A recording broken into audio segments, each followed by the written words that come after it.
Trees could move in a forest every night, and you probably wouldn't even notice. There are thousands of the things in even a small forest.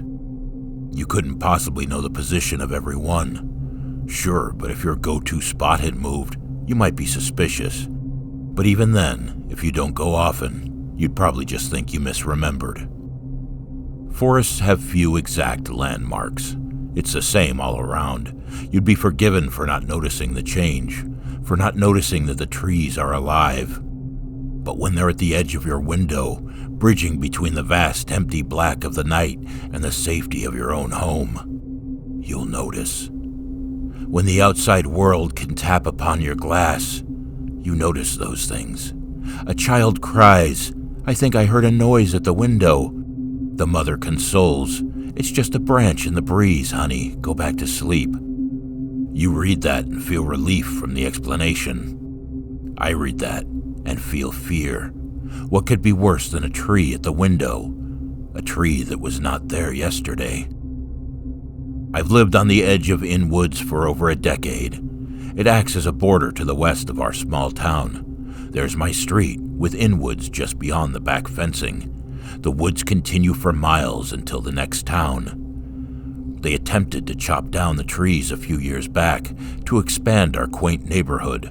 The project was canceled after just a few days in favor of expanding east instead. What made them change their minds? What did they find that made them want to head in the exact opposite direction? They are afraid of something in those trees, deep within the roots, manifesting in the bark, perhaps even the leaves themselves as they gracefully sway unsuspectingly. They have every right to be terrified. We all do. But I wasn't always scared of Inn Woods. Quite the opposite, actually. I had a friend. Her name was Emily. We used to play in the woods often as children, climbing the trees, building dens. Nobody knew that place like us. If trees had moved back then, we'd have known about it. I wish I could still hold those memories fondly, but knowing what I know of the woods now, I cannot in good conscience go back and smile. One memory does stick out to me in particular, though, a special destination that I always held near and dear to my heart. A few minutes' walk through the woods, staying on the dirt path and keeping to the clearings, there's a big tree. It stands alone proudly, as if there is something different about it. A forest, by definition, is a large group of trees, but this one didn't feel like part of it. It was a tree in a forest, yes, but it was not a part of the forest it resided in. This was its own thing. It was special. It quickly became our go-to spot, and one day we marked it as our own by carving our initials into the bark. W.E. Emily went missing in those same woods just a few days later. It was our last time together. I think about it a lot. I was 12 at the time. My parents didn't let me join the local search parties. They told me I'd be scared. I convinced them to let me join just once, and my reaction to what I saw seemed to prove them right. They thought it was a sign of my trauma, but it wasn't. It was the cause. The big tree was gone. Where our initials once etched into a monument of nature itself was now nothing. Emptiness. Of course, nobody knew the woods like me and Emily. Trees don't move, everyone told me. You're scared. It's okay, we all are, but trees don't move. It only took me 14 years to prove them wrong. The woods began their creeping a little over a month ago. I was getting ready for bed, yet as my glance fell over the window, I noticed a tree over the fence. One that was not there before. The first tree to take a midnight walk, at least the first I had noticed in over a decade. I found myself watching expectantly, but expectant of what, I'm not sure. I thought maybe I could catch it moving, morphing in the moonlit nighttime air. But it just stood there, staring back at me. Make no mistake, this tree was staring. No eyes to see, but staring all the same. It felt like it wasn't a part of the forest.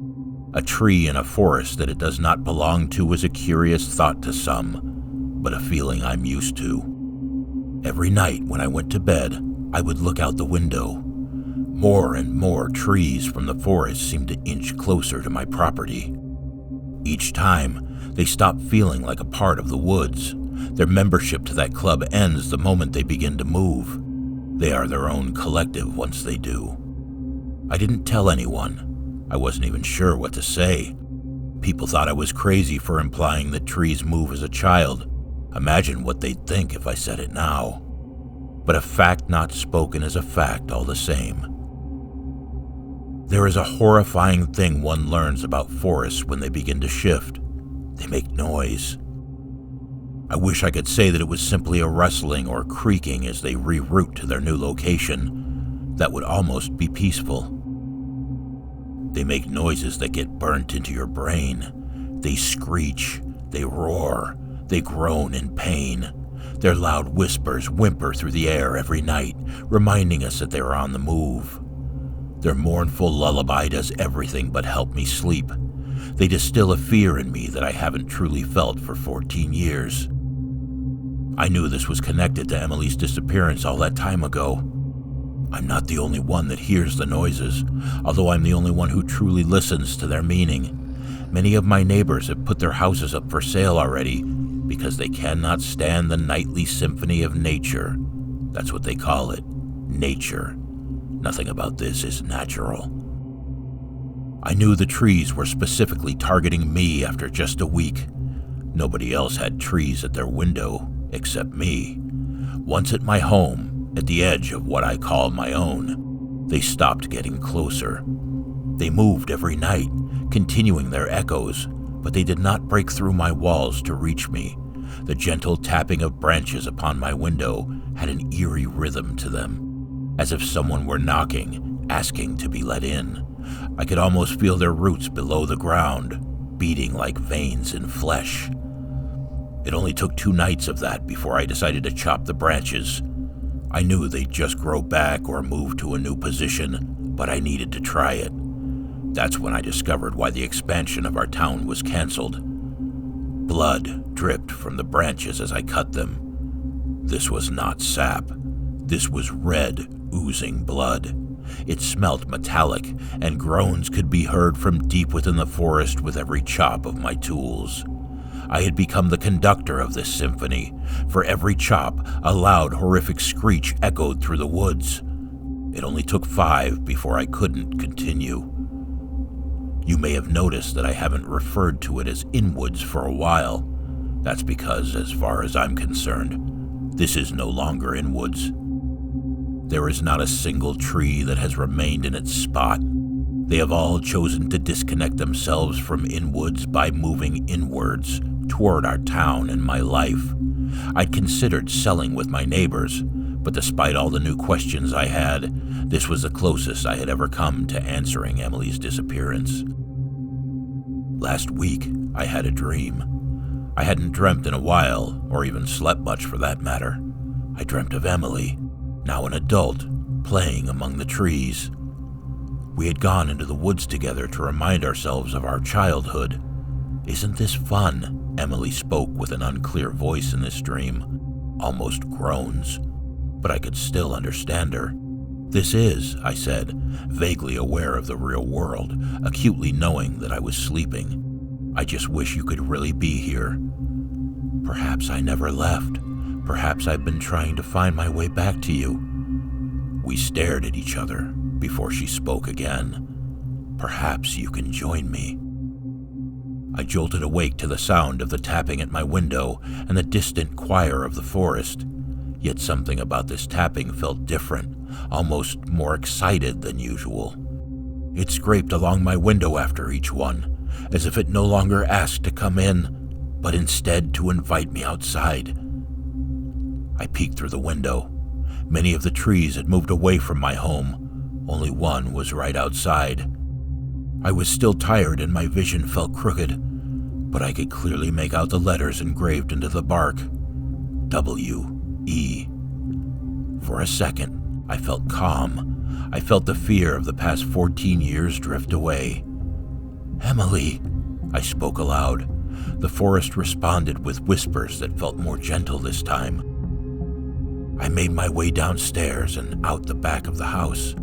I walked right up to the big tree and placed my hand over our initials. For just a moment, there was peace. The groans stopped, as did the tapping of the window. I felt a pressure tightening in my hand at the surface of my palm and fingertips. A creaking sound came not from the forest, but from this very spot on the big tree. It was growing around my hand. It wanted me to join it. It wanted me to become part of the woods, my veins tangling with the roots, my thoughts tangling with the leaves. I pulled away, bits of skin tearing from the outer layers of my hand. The pain I felt was shared. The creaking returned from the forest, louder than I had ever heard it. The forest is not Emily. Emily would not put me in a position like that. She would not ask me to give up my life to become something I am not. I believe the woods have tangled with Emily's memories. That which she was fond of is now what the trees are fond of. Pieces of her mind scattered across Inwoods the day she vanished, but her soul is not there. A collective network of trees have been given the gift of thought, and it is terrifying.